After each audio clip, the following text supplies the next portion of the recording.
the debate over constituency boundary delimitation is causing division in the political arena, with uncertainty looming over whether the constitutional requirement can be met before the next general election.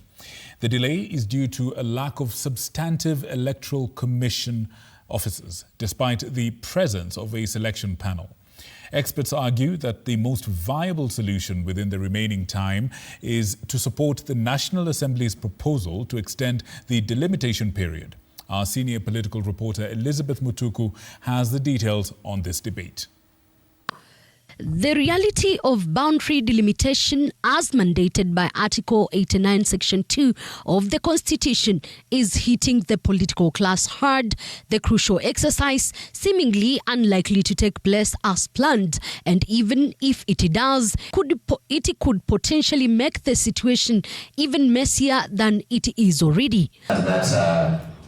In July 2024, as IEBC will file a reference requesting an advisory opinion from the Supreme Court on how to proceed, taking into account the lapsed constitutional timelines and absence of commissioners necessary for the electoral process. The matter is still pending before the Supreme Court. According to the Constitution, the IEBC is required to review the names of boundaries of the constituencies at least once after every 8 years, but not more than every 12 years.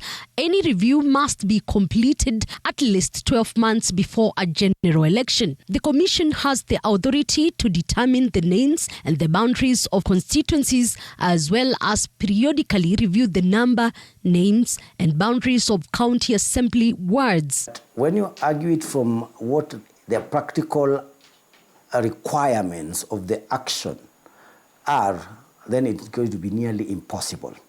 Why? Because first, boundary delimitations are a very emotive issue. You're telling members of a certain constituency that based on our math, our mathematics, you don't fit to be in this constituency, we are moving you to the other constituency, or we are forming a new constituency. And you know the issue about power play and what the issue of votes does to an election. Pundits suggest that amending the Constitution to extend the period for the boundary delimitation by the Independent Electoral and Boundaries Commission (IEBC) beyond the current timeframe could be a potential solution. However, Speaker of the National Assembly Moses Masika Wetangula argues that with the delay, the IEBC could consider redistribution of population within existing constituencies.